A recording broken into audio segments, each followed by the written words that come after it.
Welcome back. You are listening to Nate the Hate on YouTube, iTunes, Spotify, and Google Podcast. Be sure to like the video and subscribe if you haven't to already, and ring that notification bell on YouTube so you get a notification each time we have a brand new episode go live on the channel. And I'd like to welcome in my co-host for this episode, Modern Vintage Gamer.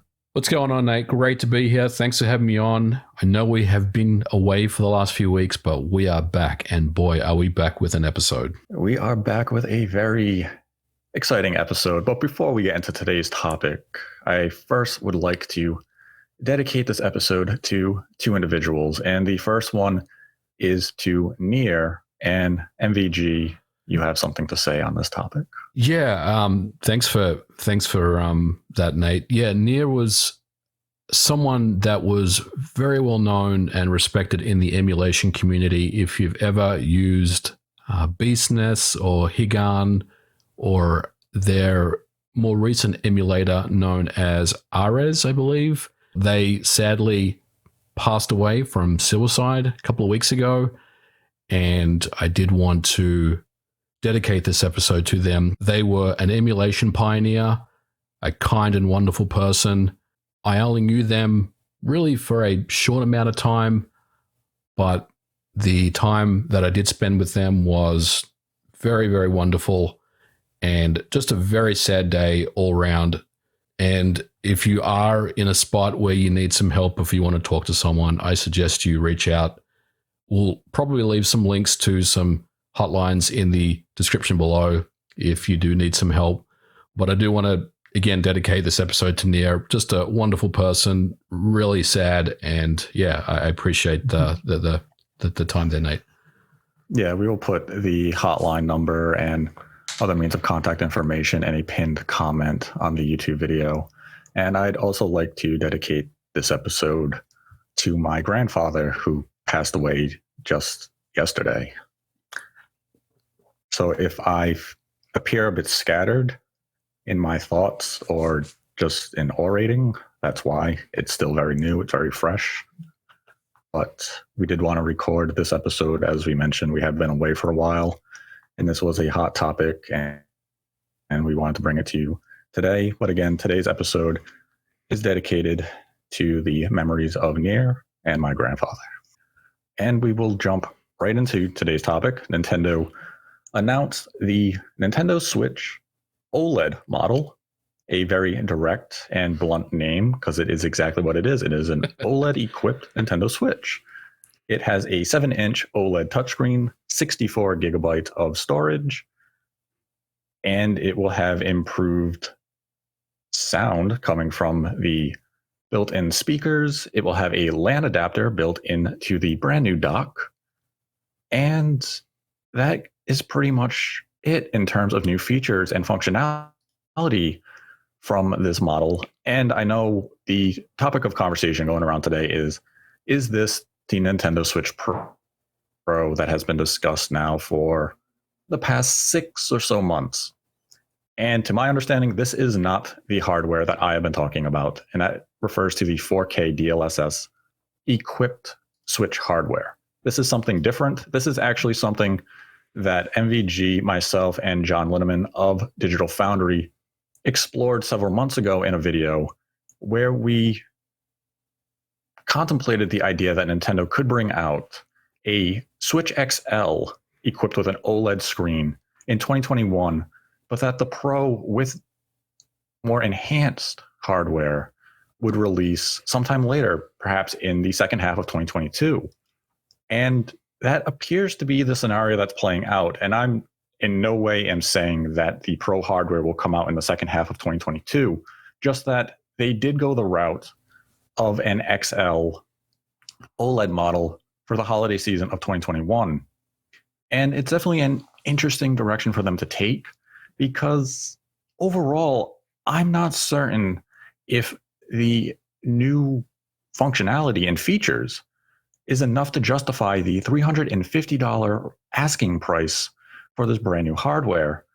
And when I look at the current Switch family of products, it almost mirrors the Nintendo 3DS, but not the new 3DS line. With the 3DS, we have the 2DS, which stripped the system of its 3D functionality. We have the standard 3DS, and then we had the 3DS XL.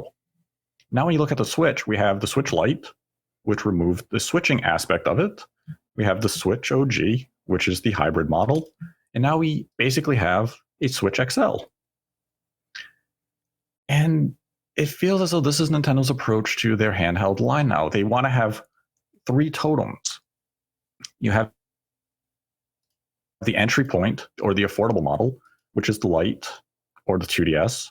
You then have the flagship, which is the hybrid Switch. And then you have a more premium, which would be the OLED model. Now, with this announcement of the OLED model, what was your initial reaction to this news, MVG? I think my initial reaction, Nate, was one of not being surprised. Like, I think that this was the best that Nintendo could give us this year, and you're right. If folks want to go back and listen to the DF episode when we had John Linneman on, the 3 of us sat there speculating that Nintendo's probably going to give us a OLED enhanced version of the current Switch first, and then offer up a revision or a Pro at some point, maybe next year, in 2022. I still think there's a 2022 Pro system coming, but we're not going to talk about that. I mean, we want to talk about the OLED stuff. So for me, I wasn't really that surprised by this announcement. I do feel like maybe some people thought that there was going to be more to this. And I think, a lot of that has to do with the articles that came out from Bloomberg, where there was talk about a 4K DLSS enhanced Switch Pro or revision that was supposed to come out this year in October. Now, to Bloomberg's credit, they got half of the information correct. They got the OLED, they got the 7-inch screen, they got the October date correct. To answer your initial question, not really that surprised by it. Was I underwhelmed? Yes, I think I was. I mean, I feel like for $350, which, don't forget, a Xbox Series S costs $299, and it's an infinitely more superior system in terms of power and performance. For $350, I'm not really sure if the upgrades that you're getting really make sense to me, but we'll definitely dive into that here in a short while. But mostly underwhelming, not really that surprised by the announcement. And as a developer, I think Nintendo is kind of playing it safe, right? I mean, they don't want to, at least right now, they don't want to, mess with the landscape of the Switch. They want to keep things the way they are. Anything that is not a Tegra X1 is a new chip, which means there is, complications with SDKs and stuff. So right now they're sticking to what works for them, which is fine. And I think, the other big takeaway for me, Nate, was it seems like the Switch is going to be around for a while. This is not a 7-year system. This could be a 9-year system. And I feel like the Switch has a lot of juice left, before it ultimately gets updated with, the Switch 2 or what have you. Yeah, I could definitely see that being the approach that they take with this, because like the hardware that I have heard about is still to come. Whether that's a Switch 2 is really comes down to Nintendo's marketing. They can name it the Switch 2. They can call it the new Nintendo Switch and continue that type of family approach that they have with the 3DS line. And that's stuff that we will find out in the distant future. But as we said, that's not going to be the topic of today's video. We're strictly going to focus on the OLED model. And, the announcement this morning, it did take me a little by surprise. And I will mirror some of your own thoughts. I was surprised by the lack of surprise to the unit. Yeah. This is a very conservative approach. It's very safe, isn't it? Yeah, it's very safe. It's very Nintendo. Yeah. We're going to put in a better screen. We're going to increase the storage. And, we finally got a LAN adapter. That's pretty big for Nintendo because they deprived us of that for the better part of a decade. Honestly, I think the LAN adapter plus the Metroid marketing were the 2 biggest things that came out of that video this morning that I saw. Yes, absolutely. especially when you think of like the dark tones of the Metroid game and you go to an OLED screen, that's really going to pair nicely. But when I really think of this unit, my struggle is who is this platform for? Because if you're a new or potential new customer to the Switch product line, you're going to have three options ahead of you. You have the Lite, you have the hybrid, you have the standard hybrid, Yep. and then you have this OLED option, which is going to be $50 higher at retail. So now, for all intents and purposes, OLED is just a buzzword. Yeah. The average consumer doesn't know the difference between OLED, LCD, LED, QLED. So what does OLED really mean to the mass consumer? Nothing. So it's a buzzword that Nintendo will use in their marketing material, but it's tough to actually show you the benefits that the screen will provide. Yeah.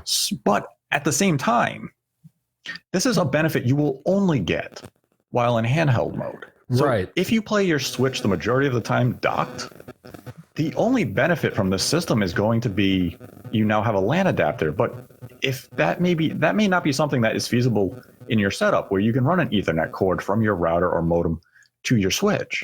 So the main appeal of this platform is really for those who game in handheld mode. So it's almost more of a replacement to the Switch Lite than the hybrid Switch, at least in my view. Yeah, and that's a great point because I would have at least expected some type of upscaling to 4K. We know the X1 can have resolutions up to 4K. And look, I'm not talking about DLSS. Let's not even enter that conversation because that's not even a thing. But I am surprised that Nintendo didn't offer the ability to have upscaling to 4K for modern displays. It's still going to be a 1080p native output in docked mode, right? Which means that you're not getting any benefit on your big TV. It's not going to look any different to your base model Switch. Now, if you are someone that exclusively plays your Switch in handheld mode or you prefer it that way, then yes, you will get a bigger screen and it will look nicer, it will look more vibrant, and it will pop. So that's great. But if you're someone like me that mostly, I'm not saying always, but mostly has my Switch docked and I'm running it on my 4K television, then it offers nothing for me. And I think that's probably one of the biggest omissions or surprises for me, that there wasn't anything there. I mean, again, not talking about DLSS, just talking about the ability to upscale to 4K natively. Yeah, that's the confusing thing with this product is that it really doesn't offer anything to the docked only Switch gamer. Like aside from LAN support. Yeah. Because the entire selling point of this product is the OLED screen. And obviously that's only going to be utilized when you are gaming in handheld mode or tabletop mode. And it does have a brand new kickstand. Though I've never found myself in a situation where I would utilize the kickstand because I can just hold the system. But I do wonder partly if Nintendo would have been better to have equipped the Lite product line with this OLED screen as opposed to the hybrid model, unless they had included some sort of 4K upscaling, as you had mentioned, just basic 4K upscaling, akin to what we saw with the Xbox One S. Yeah, exactly. I mean, the NVIDIA Shield can upscale to 4K. Whatever is being utilized there could be utilized on, the OLED Switch, right? Mm-hmm. Yeah, I mean, and that's the thing with the current chipset used by this OLED model, and it's also the same chipset used by the V2 and even the Switch Lite. It is the Marico SoC. There is a lot of overhead with that SoC that Nintendo could be utilizing, and instead they continue to prioritize battery life. And, the battery life on this is solid. It's, again, targeting 4.5 to 9 hours, which is impressive. It's the exact same as the V2 or the red box Switch. Mm-hmm. But there is a lot of power that could be drawn out from this chipset that they could have utilized, be it 4K upscaling or just overall better performance from games while in docked mode or even in handheld mode but they want to prioritize that battery life. And an interesting thing with the OLED screen is, yeah, games are going to pop. The visuals and the colors are really going to be a lot more vibrant on the screen. But at the same time, you have to consider some of the games on the Switch, like Xenoblade Chronicles 2, Age of Calamity. Yeah. Games that are not visually impressive by any stretch, especially in handheld mode. Xenoblade Chronicles can drop below 360p. Yep. Now, when you have that on an OLED, a lot of those flaws are going to become even more apparent. You're going to see more of a slightly pixelated image. Yep. So why would you want to equip a system that's using your current internal hardware with a vastly improved screen that's going to further emphasize the shortcomings of your hardware by not providing some sort of performance boost? Yeah, I agree with you. I mean, it's a very interesting announcement. You know, like, you got to ask, why did Nintendo announce this model, other than the fact that they probably are looking to phase out the red box and the base model Switch, which I think that's going to happen. I mean, you know, yes, it's inevitable that that model will get phased out, and this will become kind of the base model Switch going forward with the Switch Lite. But, you know, why do you think they announced this model? I mean, this isn't really offering anything substantial to anyone, again, other than people that, you know, want a better handheld experience. But even that is arguable based on what we just said, that it's not going to offer any better performance at all, other than just nice looking visuals and better audio quality, right? I mean, nothing else is really apparent. So do you think that Nintendo, you know, do you think that, I mean, I guess my question is, why do you think Nintendo announced this at this point? I mean, what's the thinking here, other than just phasing out the current Switch? Or do you think that's really all it is? I think it is a two-prong approach of it. They want to phase out the current Switch, the red box, and the launch Switch, if those are still in production. I don't believe they are, but do you think that they'll then drop the price of this to $299 once that happens? Because, I mean, $50 to a lot of people is a lot of money. I mean, once you cross that $299 barrier, some people will just say, I think I'm okay, or I may just drop $199 on a Switch Lite instead. Yeah, I mean, right now, this is $50 more than an Xbox Series S. I mean, think about that. And if you bought an Xbox Series S and you decide to spend an additional $50, you could get yourself several months of Game Pass, which would then allow you to access xCloud and Game Pass from your phone or your PC. You can play it through an Edge browser. So all of a sudden, at $350, you're getting a lot more from Microsoft in terms of dollar value. But I think Nintendo's plan here is they want to phase out the red box Switch, and this will eventually replace it fully on store shelves. And in the meantime, this is all about revenue. Yeah. We know that OLED screens have come down in price, especially at, you know, the 7-inch range.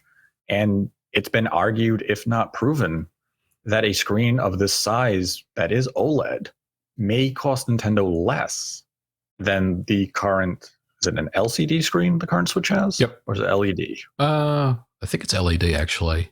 Someone will tell us. But yeah, someone will tell us. And I think the OLED is cheaper for them.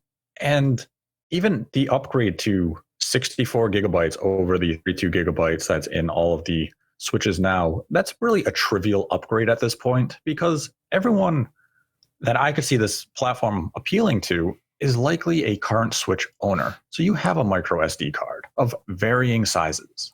So that extra 32 gigabytes is what? A game? Yeah, it's one game. It's not. Yeah, it's nothing meaningful or that substantial where you would look at your current Switch and say, I got to upgrade to that 64 gigabytes.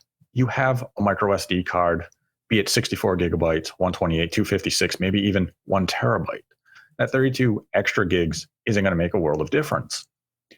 And I do think this is just Nintendo looking for a higher revenue stream. If I would not be surprised when we get a teardown that we find out the Nintendo Switch OLED model is costing them less to produce than the current red box Switch.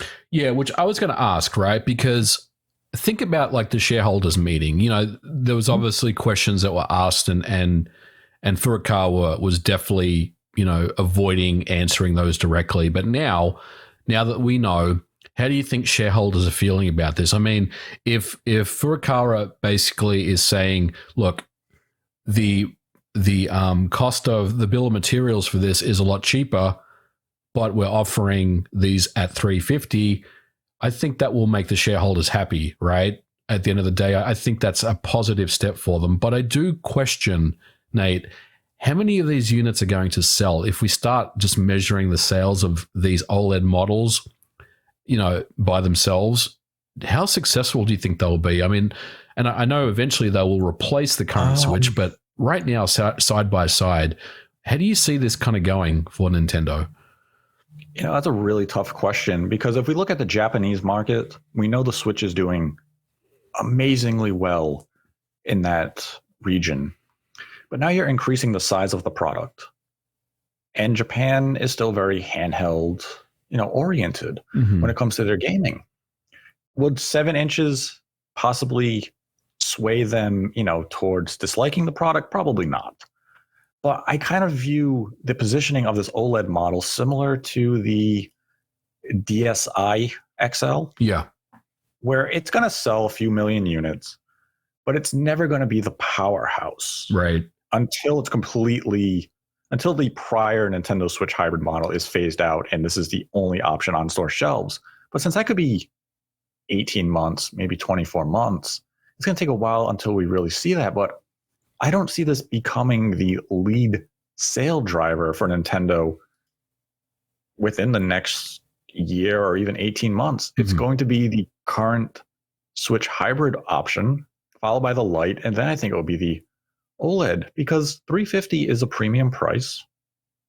And as we've said, it really doesn't offer much in terms of new features to the dock gamer. Yeah. So there's no reason for us to upgrade. What do you think about the marketing with Metroid? Do you think that was a good move? I mean, obviously, as someone that likes Metroid, I'm happy to see. But do you think maybe it would have been better for them if they paired it with, say, Super Mario Party or just something else? How do you feel about the Metroid thing? I think Metroid is a smart move, because Metroid Dread is definitely more of a hardcore game in terms of appeal. And I think that's who they want to target with the OLED model at launch. So you want to launch the OLED model with Metroid Dread. Hopefully you're able to drive additional software sales by attaching that game to the launch of brand new hardware. And I think they know the OLED model is more for that hardcore enthusiast, kind of, us. Yeah. Yep. That type of market. It's not for the casual gamer who wants to play Mario Party. They're not going to go out and buy this OLED model.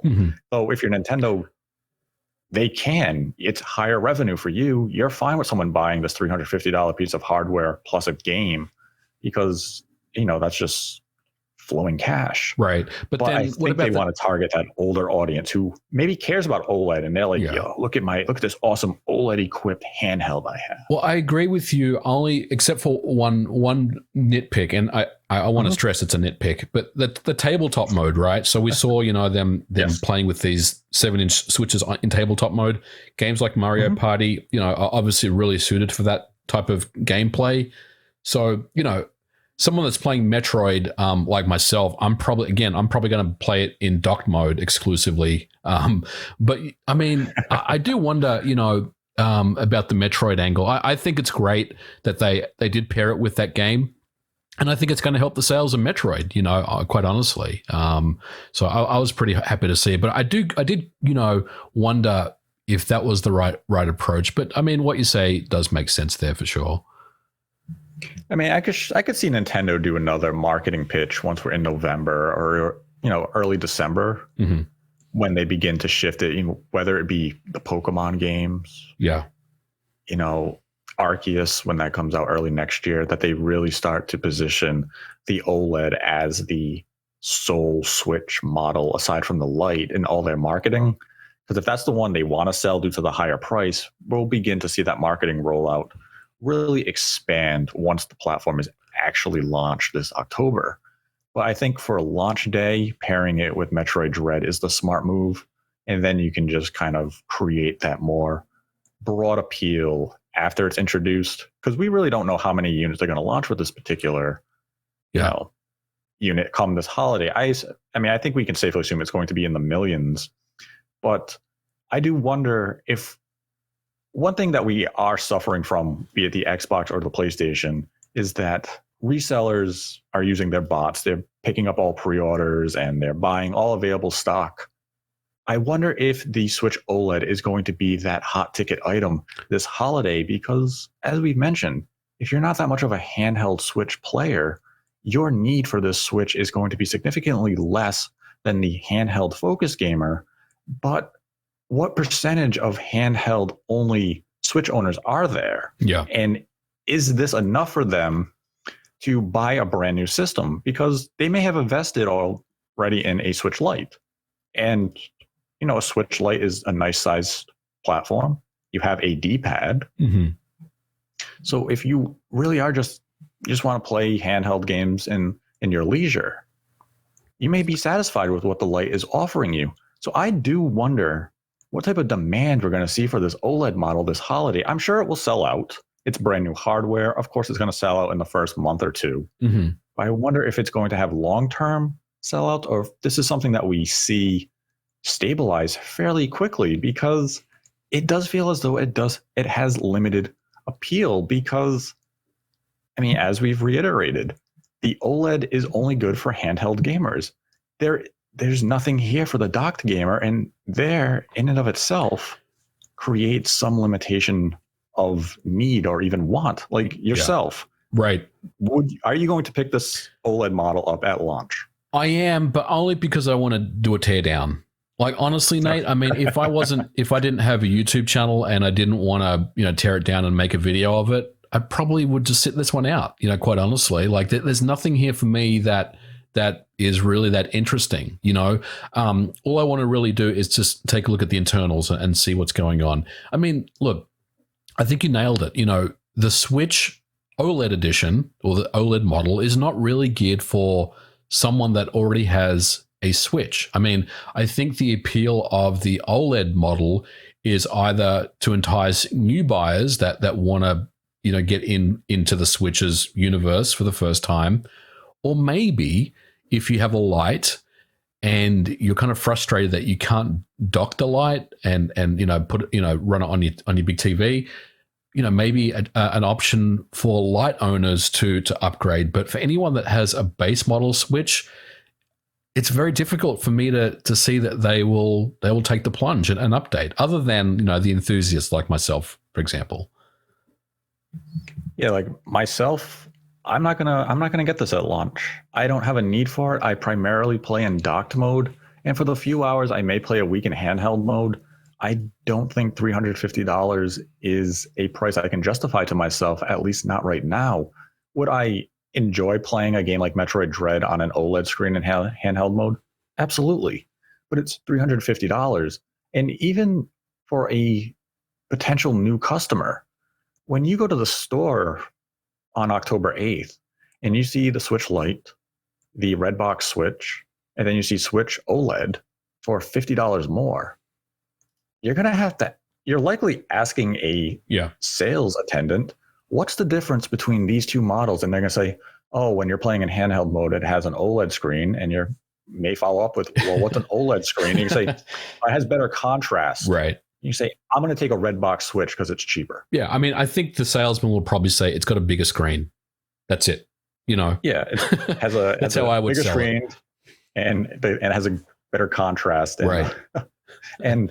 But for the average consumer, you're going to take the Redbox Switch because it's cheaper. Yeah.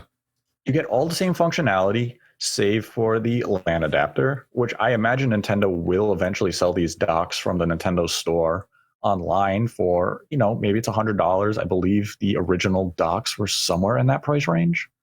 Yep.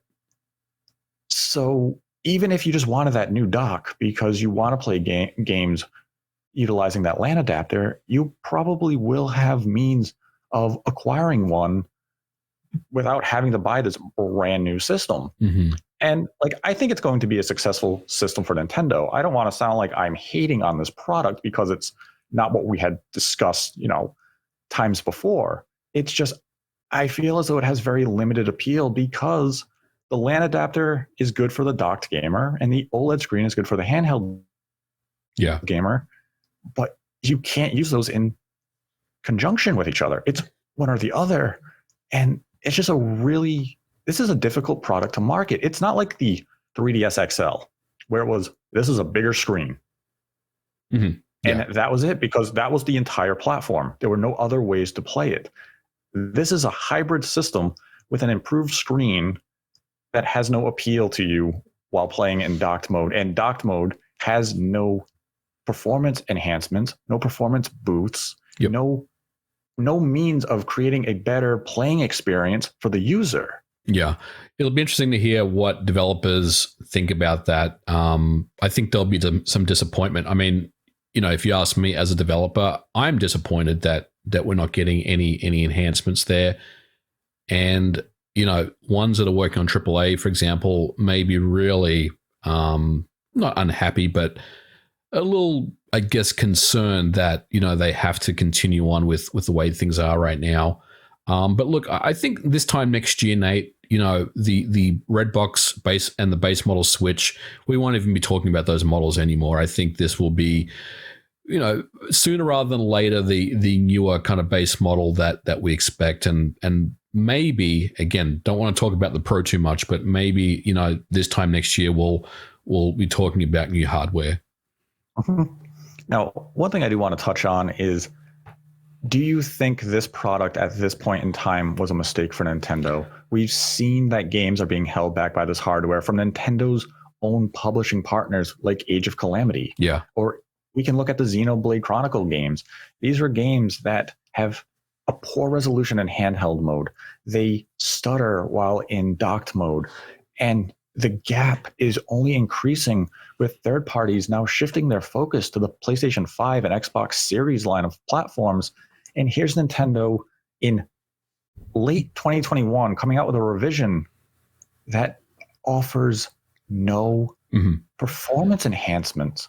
So do you feel as though this may have been a mistake on Nintendo's part to release this type of revision this late into the console generation?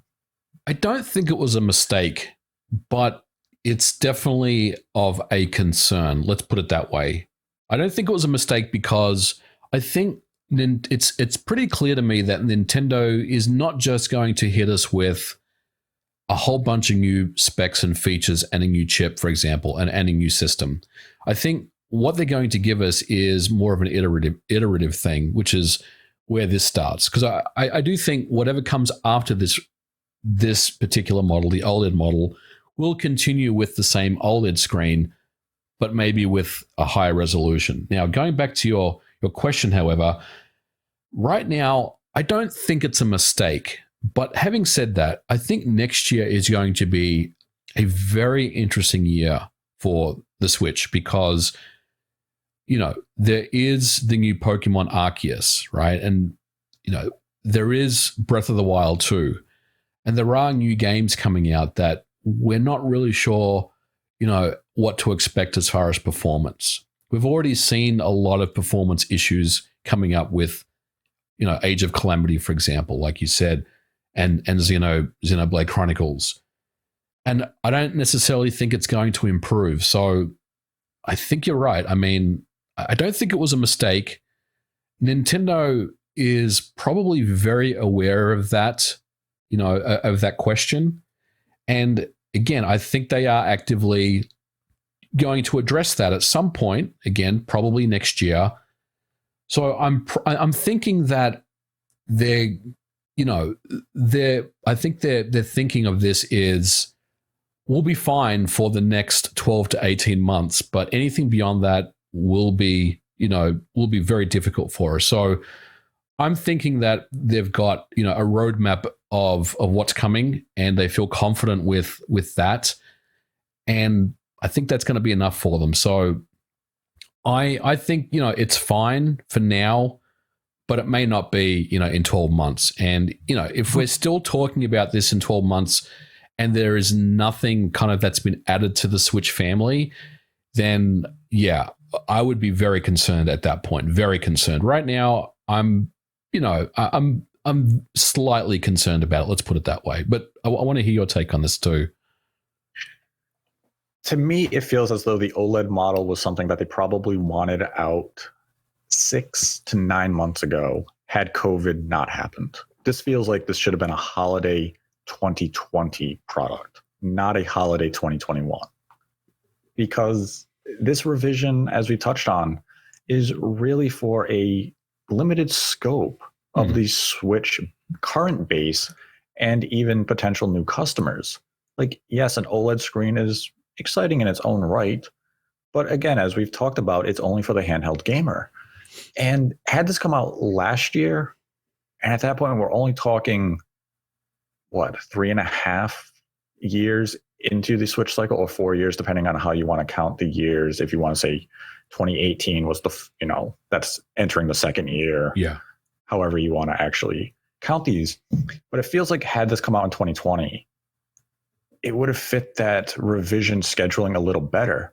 This is typically where we're at now, is when a generation for a console is nearing its end. Mm-hmm. And this is really just a here you go type of revision. And we've seen Nintendo do this with the DS line numerous times, where they just continue to put out these random revisions, be it the DSi XL, DSi XXL.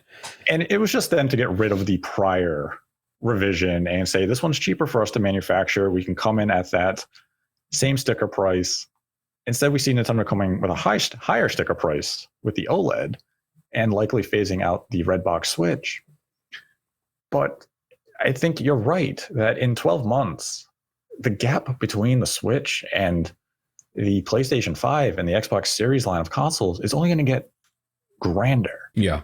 And Nintendo has to give developers something new to work with, because if you don't, they're just going to stop porting. Or we're going to see cases like we're seeing with Guardians of the Galaxy. You're going to get more and more cloud versions coming to the Switch, just so the publisher can make some money on a platform base that at that point will easily exceed 115 million users. So Nintendo is definitely going to find themselves in a tough spot come next year if they do not introduce, be it iterative hardware, a Switch 2, a new Nintendo Switch with more capable hardware, so they can get some form of ports from these more powerful platforms. But, it's Nintendo. They're very difficult to predict what they are going to do. Yeah. But I also think of their fiscal year. This year, they put out a huge forecast of upwards of 25 million units for this fiscal year. Yep. Now, you never see a company come into the next fiscal year and all of a sudden drop that by, a large percentage. You might see it go from 25 to, let's say, 20. Even that's a pretty substantial drop. But for them to forecast such a high number this fiscal year, they have to have confidence moving into 2022 and even beyond. So they're clearly cooking up something, and maybe that is when the 4K DLSS equipped Switch is introduced to market in the next coming fiscal year. But right now, Nintendo is on a good trajectory. But if I'm a developer and you're starting to see the age of the Switch become more and more obvious, I think I'd be looking at them saying, we're about to enter 2022. The PlayStation 5 and Xbox Series just celebrated their first birthdays. The PS4 and the Xbox One are finally on their way out. We need something more from you, or we're abandoning your platform very, very soon. And I mean, at that point, you can't blame a third-party developer for abandoning the Switch. If Nintendo's not giving you the tools and the power that are necessary for you to port your product over, what can you do? You're not going to make a game for the Switch in mind and up-port it to the PlayStation 5 or Xbox Series. Right. Yeah, and that's the thing. I mean, the budgets. I mean, look, we've seen studios that are experts like Panic Button. They know they know the Switch very well. But look at a game like Doom Eternal, right? I mean, on the Switch, that came out, that took a long time in development, right? I mean, Doom Eternal came out on base, PS4 and the PC and the Xbox One, but the Switch version came out a lot later than that, and that's because there is more time that's needed to get those games running at a good level of performance. More time is needed to optimize code. And I think, if that becomes unattainable or unsustainable because, more games are getting more demanding over time, and then publishers and developers start thinking the amount of money we're going to spend to try to optimize this, the time we're going to take to optimize this to make it run on the Switch, just doesn't make business sense for us anymore, because we're literally going to be upside down in terms of money we've spent, versus the money we're going to generate on revenue. Then, yeah, I think more developers are going to start questioning, do I really need new hardware right now? And I think the answer, as time continues, more publishers and more developers will start to say, yes, we need something more from Nintendo. Again, I think right now it's okay. I mean, I don't think there's any cause to be concerned about it, but I do think, yeah, we need something. And when I say soon, I'm talking about the next 12 to 18 months where, the specs of the hardware are updated to bring it in line with 2022 and beyond. Everyone has 4K televisions. A lot of people have either an Xbox One or a Series S or X, PS4 or PS5.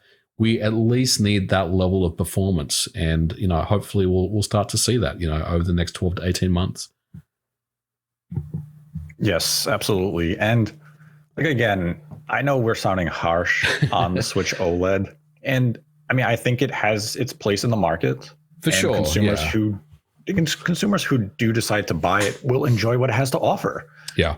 I just have the hard time of visualizing myself handing over $350 for a platform that I only get the benefits from if I play in handheld mode, when I can buy a Switch Lite for $199 for that exact purpose. It's a tough sell, no doubt about it. I mean, we said it was $50 more than a Series S, but another way to look at it is it's $50 cheaper than a PlayStation 5, right? So, there's it's priced well, I think, but again, I just feel like it needs some more features, to really make that $350 a sweet spot.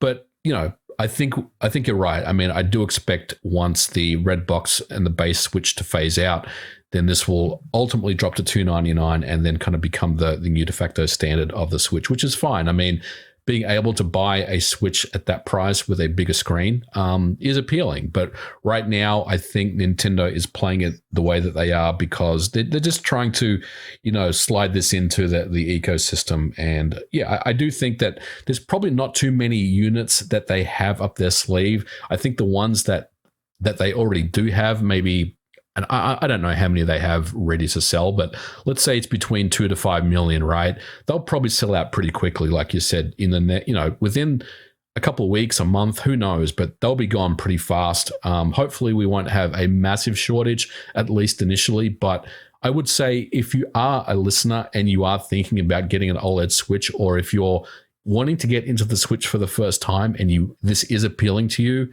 I'd probably jump on it sooner rather than later because, if the PlayStation 5 or the Xbox Series S and X or NVIDIA graphics cards has taught us anything this year, that is, you got to move fast. Otherwise, you're going to miss out and then have to pay stupid reseller costs. That is true. And yeah, I mean, you bring up good points there. And, I do think, going back to what we were mentioning earlier, for the price of $350, and if you are that docked gamer, I think just having that basic 4K upscaling would have gone a long way. Like, yes, it wasn't going to render the game at 4K. It wasn't going to do really anything that special. It will just help you clean up that image a little bit. I think that would have been enough to entice some double dippers, especially those who have upgraded to a brand new 4K TV like an LG C1 or CX, which is OLED. So now you would be able to enjoy the benefits of OLED gaming on your Switch in both handheld and docked mode, and you get a little cleaner image from that 4K upscale. And I think that would have been enticing to gamers had they gone that route. Still not offering that, charging $350, introducing you to OLED gaming, but depriving you of being able to really enjoy it in its glory on a 4K OLED display, it feels like they're giving you an appetizer, but they're not ready to serve you that main course. And maybe the main course will come in 2022 when that DLSS 4K equipped Switch is introduced by the company and we're able to enjoy OLED 4K gaming on an LG C1 or CX or whatever you own and say, all right, let's go. But that's a conversation for a different day in the very distant future. We can go into some of the Streamlab questions we have accumulated over the last couple of weeks. And we had a $1 donation from Liam Werner, who writes, E3 has come and gone, and there was no reveal of Nate the Hate body pillows or Nate the Hate in Smash. My disappointment is immeasurable, and my day is ruined. I might be the last character. We then had a $5 donation from Symphonic Balance, who writes, I'm not surprised the Super Nintendo Switch wasn't at E3 due to the chip shortage. The Breath of the Wild 2 trailer showing Link falling through the clouds resembles Skyward Sword. I wonder if there's a reason why. With 2021 schedule done, maybe Zelda Collection in spring. If there is a Zelda Collection for early 2022, I would imagine it would probably come after the conclusion of this fiscal year and the Zelda anniversary. So it probably would have to be April 1st and beyond. Yep. We then had a $5 donation from Call Another Barry, who writes, love the podcast. Got a 5-head theory. Pauline was in the original Donkey Kong game and Mario Odyssey. So what if that rumored Donkey Kong game is in fact a Super Mario Odyssey spin-off or sequel? The Odyssey team is supposedly making this game after all. Thoughts? That is a pretty good theory. See, it's not the thing with the Donkey Kong games. It's not the exact Odyssey team. It is a team within that division of Tokyo, EAD. So they could be collaborating through some means that maybe it resembles a Mario Odyssey spinoff in some way. But, you know, when we see the new Donkey Kong game, I definitely have high expectations for it. We then had a $1 donation from Jackie G, who writes, with EA releasing the Mass Effect Legendary Edition and the Crisis Remastered Trilogy, do you think they will continue this trend with Dead Space? Well, luckily, it seems we will be getting Dead Space news very soon at EA's, what is it called, Play event in just a couple of weeks. It appears that Dead Space is due for a revival. I have my thoughts about Dead Space that I don't necessarily want to go into because I'm going to get mad thinking about it, but I don't know how I feel about a Dead Space revival. Let's put it that way. Without Visceral at the helm, you're unsure? Yeah. Reviving that franchise and parading its corpse around, I'm not a fan of that at all. But hey, prove me wrong, EA. Please prove me wrong. Well, maybe in a couple of weeks we'll have our answer. Then had a $5 donation from Zombie Porin, who writes, keep up the good work with Nintendo bringing back Pokemon Snap, Advance Wars, and a new non-remake 2D Metroid. Do you think Nintendo is going to bring back another long-dormant IP to the Switch? If so, what are your way too early predictions? Oh boy. I've always I'll just say, go ahead. I was going to say Golden Sun. I mean, for me, it's always been F-Zero. Like, I feel like they can give us a new F-Zero game. I mean, they have to make it 2021, but I feel like they could do that. Yeah, I mean, F-Zero, I'll say Golden Sun, maybe like a Wave Race. Yep. Something like that. Something from that N64 GameCube era I could see them returning to maybe in the next 5 years. That had a $1 donation from Matthew Hammond, who writes, MVG mentioned on the Nintendo review of E3 podcast that he was going to play the new Fatal Frame on the PlayStation. I thought Nintendo co-owns the IP with Koei Tecmo and had exclusive publishing rights, which made it exclusive to Nintendo platforms. I believe Nintendo may have divested themselves from that ownership because Fatal Frame is coming to PlayStation, Xbox, and PC, as well as the Switch later this year. So Nintendo definitely did something regarding their claim to the Fatal Frame franchise with Koei Tecmo. Yeah. Matthew Hammond then followed up with a $5 donation, writing, I ran out of room from my previous donation. Do you have any update from last week on what happened with Fatal Frame and Nintendo exclusivity? I am perplexed since Nintendo has been reluctant to put characters on competing consoles like Samus and Fortnite. Yeah, as we were saying, I think Nintendo just divested themselves from their ownership stake in the Fatal Frame franchise. Yeah, and that was a surprise for me when I saw that it was coming out for pretty much everything. Yeah, that was surprising because it was in the Direct. And I was like, oh, sweet, they're bringing Fatal Frame. And then a few minutes later, like, it's coming to every platform. I was like, oh, neat. Then had a $1 donation from Symphonic Balance. Writes, the wording that they're aiming for 2022 for Breath of the Wild 2 tells me they're probably trying to aim for mid-November 2022, given prior release trends. However, Zelda games always get delayed without pandemic complications. So I'm expecting it to release spring 2023. It's not probably not a bad expectation. That's actually a pretty good expectation for me. Yeah, going with that expectation, if it comes out second half of 2022, you can be pleased and surprised at it sooner than you were, anticipating. And if it comes out in early 2023, you can say, well, this is what I thought would happen. That's a good approach. Then had a $10 donation from Annoying Navi. Writes, do you think Twilight Princess on Switch would require the Wolf Amiibo to enter the special dungeon? And do you think Tingle Bottles will return in Wind Waker? Thank you.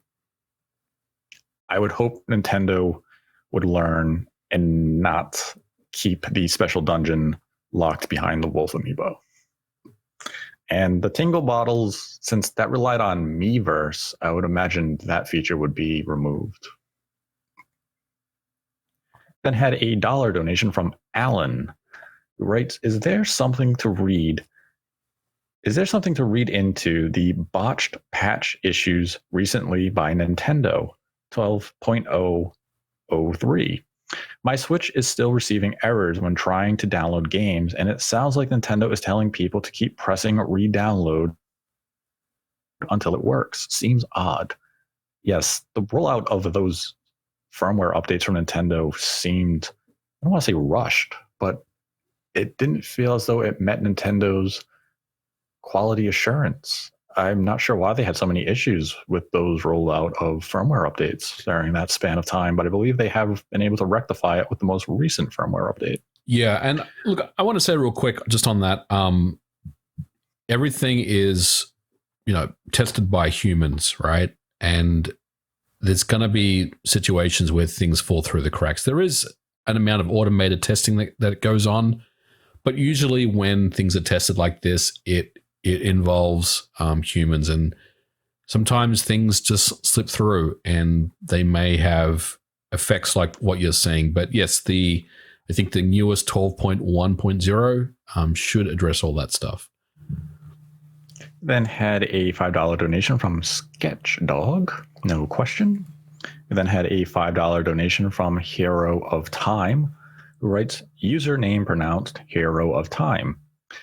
I've been waiting to play Metroid Prime 3 for years now, since around the time I finished 2, the trilogy rumors started popping up.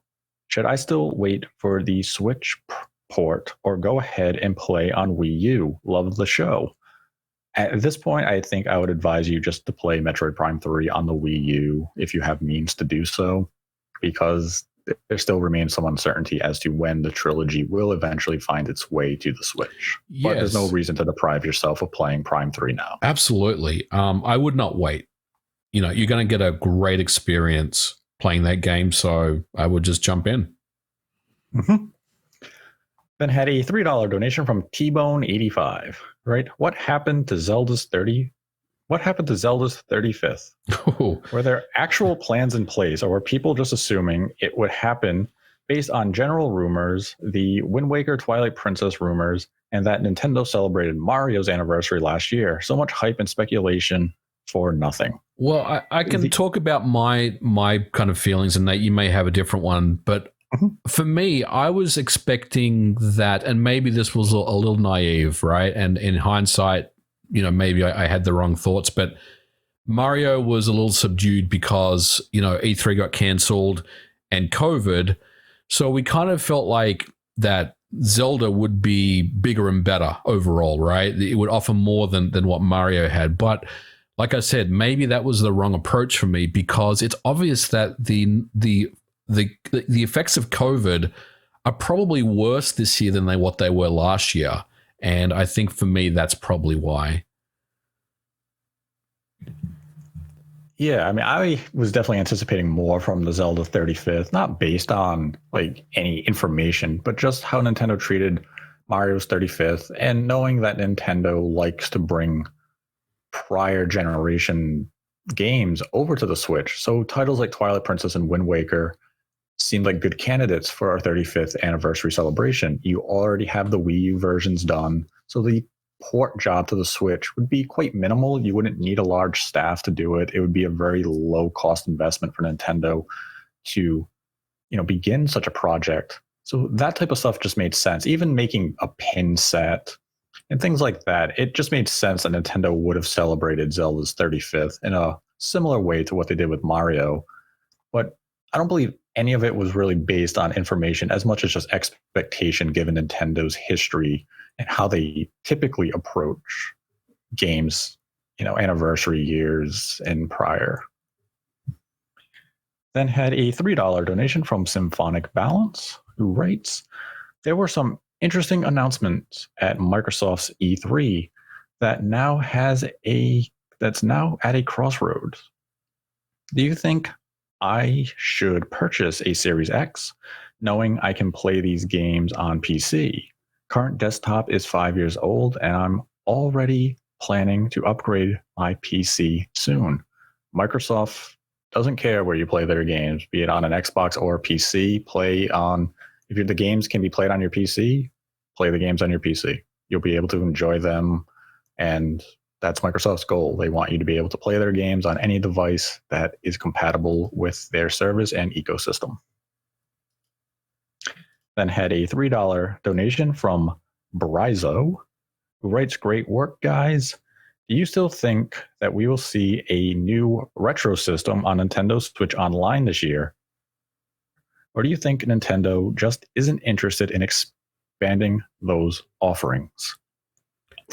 This year, I'd give this year a 50-50 chance that we would see Game Boy or like N64 added to Nintendo Switch Online, but it's really difficult to guess what Nintendo's doing with Nintendo Switch Online. They really can't even stick to a schedule when it comes to adding Super NES games to the service. So when it comes to hardware, it's really anyone's guess as to whether or not Nintendo will one day add another platform. I agree with that. I mean, it'll probably just be one of those left field announcements, like the Mario Party patch, right? That just came from nowhere, right? Like, I think one day out of the blue, who knows when it will be, they'll just Twitter drop, hey, we've updated Nintendo Switch Online and we're offering these new systems. And that'll be that, like no one really knows, what the state of that is right now, other than obviously Nintendo themselves. Yes. We then had a $1 donation from Quartzite12. Writes, more hyped for Dread than I have been for any game in a long time. Was wondering which 2D Metroid game is your favorite? Love the show. Thanks. I'd probably say Metroid Zero Mission. I would still say Super Metroid is my favorite.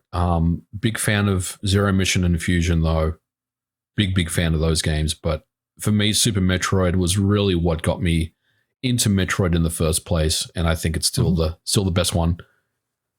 Yeah, it's definitely a fantastic game, and it's on Nintendo Switch Online. So if you haven't played it, you can definitely boot that up. Then had a $13.81 donation from Craig, who writes, "Hi Nate and MVG. Following Nintendo's E3, how do you feel about Nintendo's hardware forecast for this financial year? I don't see anything big that would attract significant new consumers.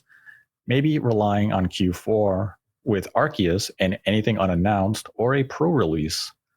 Nintendo has their work ahead of them when it comes to achieving those fiscal year hardware sales. I don't know if the introduction of Switch OLED is going to propel them to that figure, but the Switch has been selling well worldwide up to this point just on the standard hardware and their evergreen roster of software options.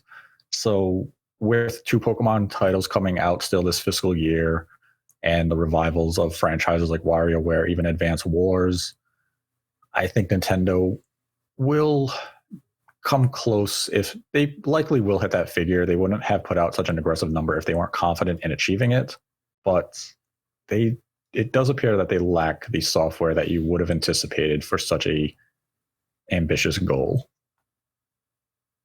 Then had a $5 donation from Caesar.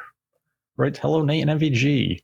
Just wanted to say thank you for all your great content. Keep up the good work. Do you think Nintendo would produce more Metroid Dread Collector's Editions? I really want to get one, but the scalpers' prices are absurd. Thanks. I would imagine Nintendo will have additional Dread Collector's Edition go live on online retailers leading up to launch day, but it's definitely going to be one of those cases where you probably have to be online at the right time with the right alerts set up to notify yourself that they are in stock. But hopefully you're able to secure one. I'm sure they will continue to go in and out of stock for the next few months.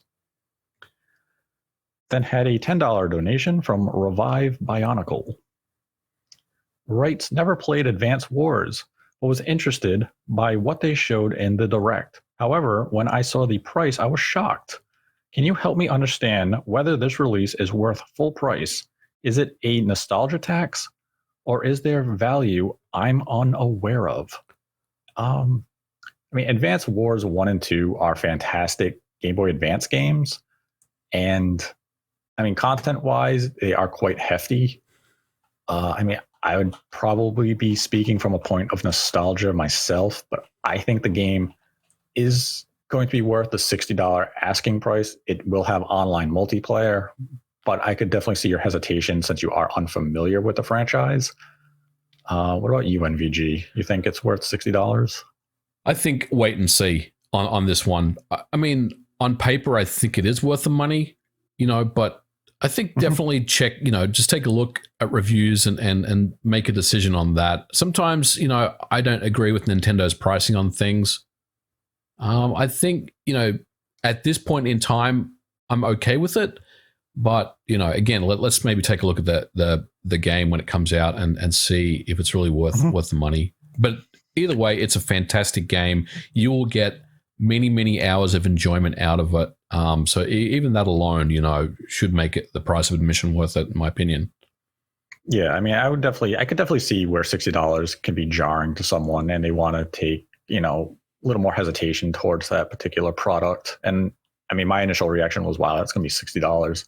But it is a pair of quality games. Mm-hmm. But yeah, wait for reviews and see if it meshes well. Maybe Nintendo will release a demo for it if, they're giving. Maybe. Then we had a $15 donation from Balan Wonderland is GOAT. Oh boy. Hey, I love the podcast. You guys are always interesting here and on the Spawncast. My question, is there any chance for remakes, remasters of the Lord of the Ring games, either on PlayStation 2, GameCube, or even one on Game Boy Advance? These are some of my favorites. I would imagine that would come down to Warner Brothers. Yes.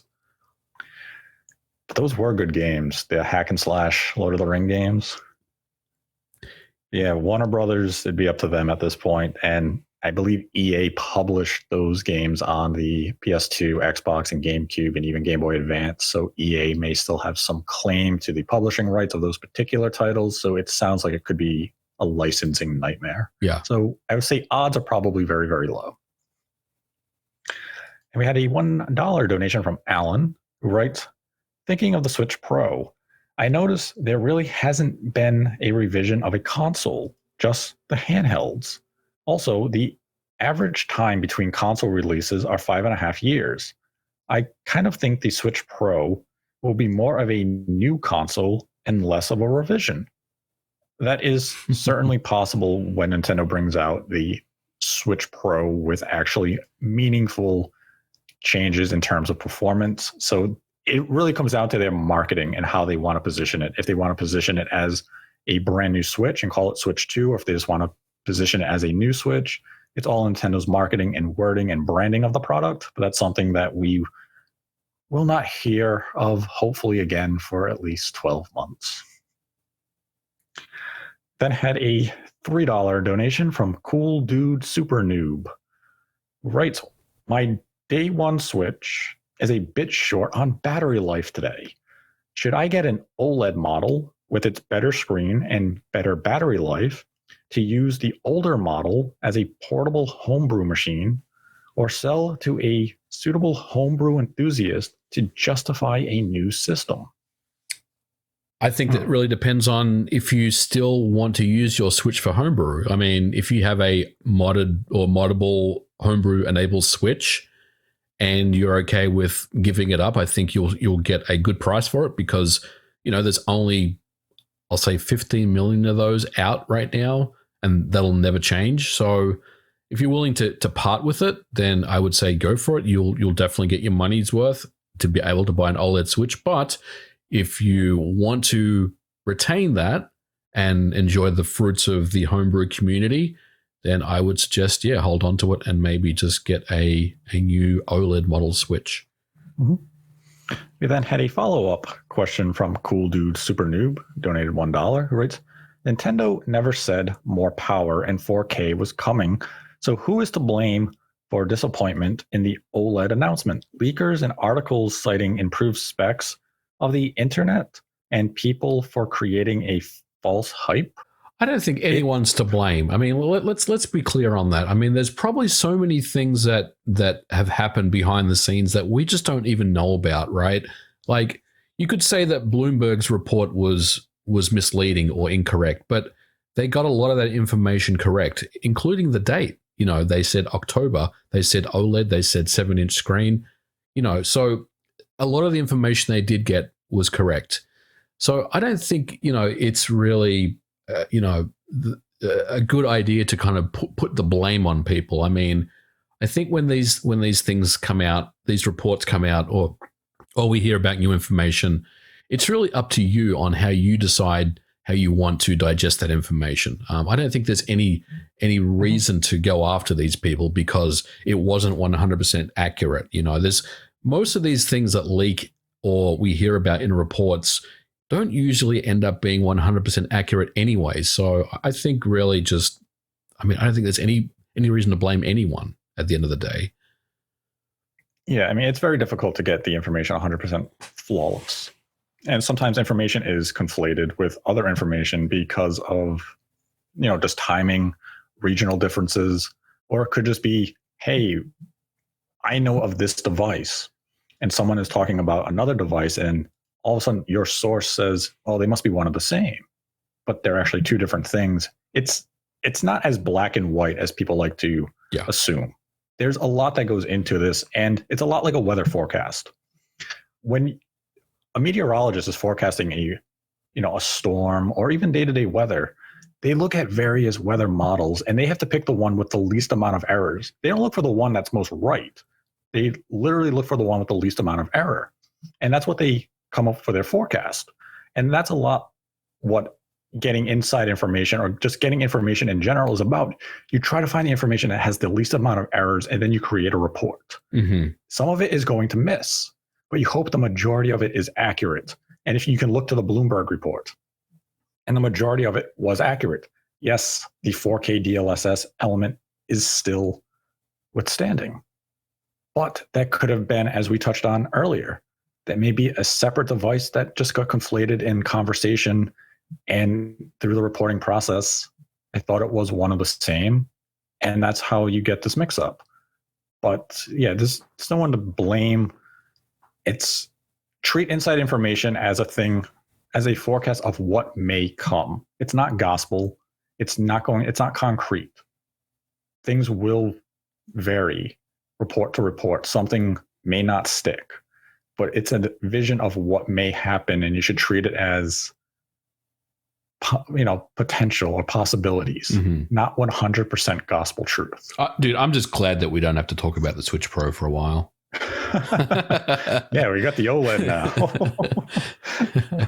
Then the final donation for the Streamlabs cycle comes from Selendrith, donated $10. Wrote, in your view, is it due to shortages of chips that there's no 4K in the new Switch version?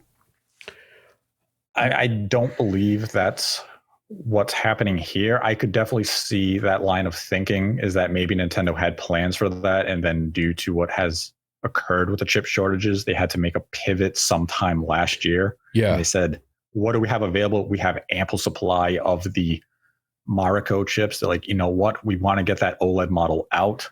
Let's get it out. Let's just use the supply we have. I could see that pivot potentially making sense. I can't say for certain that is what happened, but I can understand the theory there. But yeah, I think it's just the conversations that we're discussing a 4K Switch was just a different product, like we discussed in a previous podcast, is that this was a separate product that myself and other outlets were hearing about, and somehow the information just became conflated and the two meshed into one. But that's just my theory on this matter. Yeah, I mean, I think it's an interesting theory as well. Nintendo may have always had ideas about bringing out a revision of the Switch. And look, things happen. Chip shortages happen. Maybe they were ready to go. They had the screen. They had the new dock. They had the new features planned. But maybe at the end of the day, NVIDIA isn't ready. Maybe they're not going to be ready for a while. Maybe the new chips haven't left the R&D lab. I mean, and that's really, again, where we're putting our tinfoil hats on and speculating at this point. But there's definitely merit into thinking that there is a chip shortage here that's affected this in some capacity. Yeah, and as I've said elsewhere, as far as I know, as recent as April and early May, that the chip that was to be used in the Meaningful Switch Pro, as we called it, still had not been taped out. So work could still be going underway on the chip. And that was one of the points of contention when we were talking about a 2021 release date for the Pro, was that it was technically possible. They could have made it happen, but it also felt like it would have been rushed, or they would have had limited supply for those reasons. And that's what gave us a lot of hesitation in the topic. And as we see now, the 2021 product was in fact not the Pro that we had discussed time and time again. It was an OLED Switch XL, which we discussed as a possible avenue of exploration several months ago, and that ended up being the correct course that Nintendo took. So there's a lot there that's also being discussed and being thrown around, and plans can change on the fly. A chip could have hit a delay. This is a very fluid industry. Things are changing by the minute. So it could have been a plan Nintendo had, and they scrapped it all, very recently. We don't know. And it does sound like, based on a tweet Jason Schreier put out earlier today, that maybe Bloomberg will have a article in the near future talking about maybe what happened or how they potentially got the two units confused. If that happens, it will give some clarity to the situation. But doesn't seem like it's a certain, it's not a certainty. But we'll see if a future article comes out to discuss that topic matter. And that will conclude today's episode of Nate the Hate. I'd like to thank my co-host MVG for joining me as always. Always a pleasure, Nate. Thanks for having me. And you can find his channel linked in the description below. And once again, today's episode is dedicated to the memories of Nier. Your contributions to the industry will be preserved forever. and to the memory of my grandfather who passed away earlier this week. As always, thank you, everyone who joins in and listens to these and shows support, be it on YouTube, iTunes, Spotify, Google Podcasts, or wherever you listen. We appreciate it. And until next time, continue to embrace the hate.